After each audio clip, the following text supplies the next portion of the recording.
Here on Democracy Now!, democracynow.org, The War and Peace Report. I'm Amy Goodman with Juan Gonzalez. Well, in other news from Iraq, pressure is mounting on Iraqi Prime Minister Nouri al-Maliki to form a less sectarian government or to resign. Early today, a representative of the influential Shiite cleric Grand Ayatollah Ali, al-Sistani, called for the creation of what he described as a new effective government. Meanwhile, on Thursday, the New York Times revealed that the U.S. ambassador in Iraq, Robert Beecroft, and the State Department's top official in Iraq, Brett McGurk, recently met with the controversial Iraqi politician Ahmed Chalabi, who has been described as a potential candidate to replace Maliki. Chalabi is the former head of the Iraqi National Congress, a CIA-funded Iraqi exile group that strongly pushed for the 2003 U.S. invasion. Chalabi's INC helped drum up pre-war claims that Saddam Hussein was developing weapons of mass destruction and links to al-Qaeda.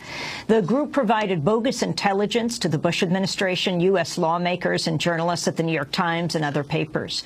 After the invasion, Chalabi became chair of the Supreme National Commission for De-Baathification. Many blame his actions for politically isolating Iraq's Sunni minority and causing sectarian strife. Chalabi has defended his actions leading up to the invasion. In 2004, he told the London Telegraph, quote, "We are heroes in error.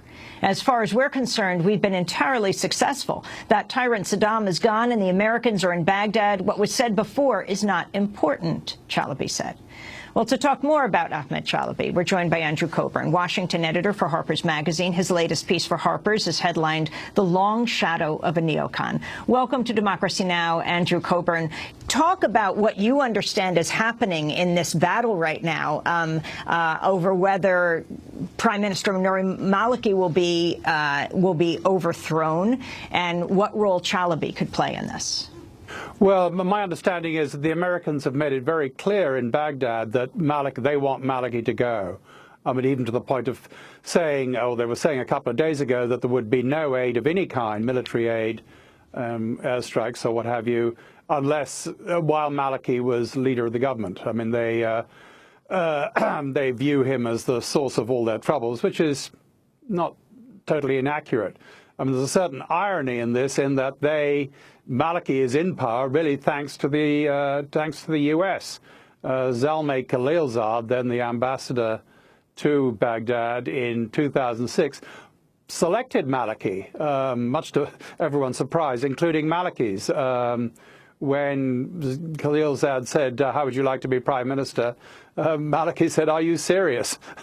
and then that was reaffirmed again in 2010 when Maliki had basically lost an election, and the U.S. and Iran, for that matter, further ironies here, really rammed him back down the throats of the Iraqi people. So now to be saying Maliki has to go, as I say, is rich with irony.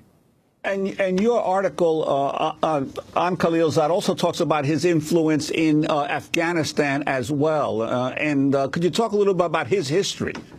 Well, Khalilzad, yeah, he's been a sort of long-time foot soldier in the neoconservative movement. I mean, he has a sort of pretty grisly pedigree. He early on, he's an Afghan and then made his way to the U.S. as a young man, as a bright student, and from there he fell under the influence of Albert Wohlstetter, who was a character in Chicago who was very influential in the movement, who also mentored Richard Pearl. And then you see Khalilzad from the beginning of the anti-Soviet war in Afghanistan. He's very much in the mix.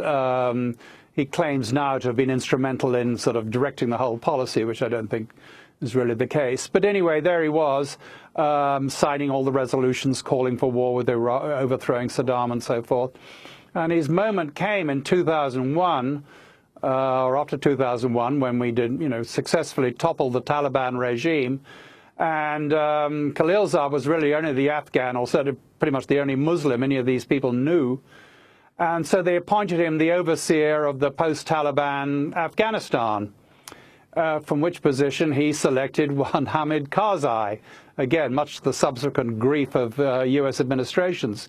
Really with the view, a lot of Afghans I talked to at the time thought, well, Karzai was a fairly weak figure, and Khalilzad's idea was that Khalilzad, would be the real ruler of Afghanistan, and behaved like that, really. He was bossing all them, and he fostered all these ghastly warlords and strongmen, with himself really as the biggest warlord of all. He'd threatened them with war, with airstrikes and so forth. So after he'd pretty much ensured that no stable settlement would emerge in Afghanistan, and really his actions had led to the revival of the Taliban, he failed upwards and was moved to Iraq, where the US was trying to sort of put in place some kind of government that they could entrust Iraq to. And as I said, they didn't like the man they had, a prime minister called Jafari.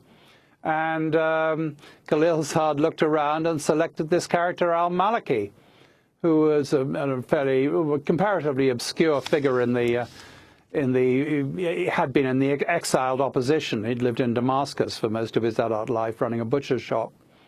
And suddenly, as I say, he called in al-Malaki.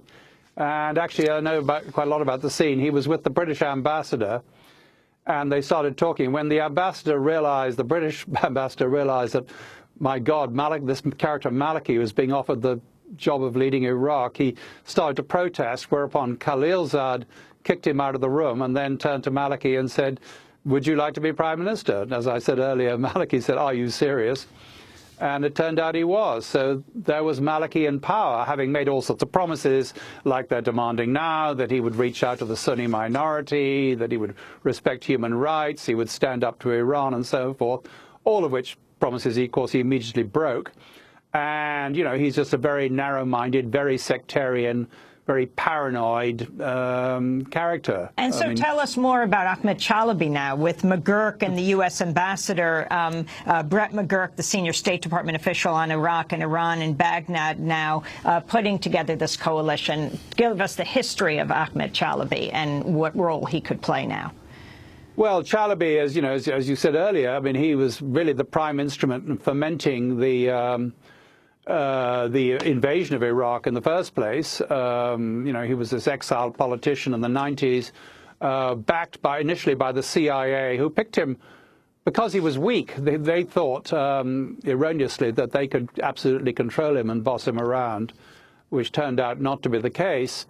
And then he made this alliance with the neoconservatives in Washington, who promoted him and sort of, you know, swallowed his lies wholesale and broadcast them in the New York Times and elsewhere. And then, of course, turned out, and they'd sort of somehow deluded themselves into thinking he had support inside Iraq at the time of the invasion.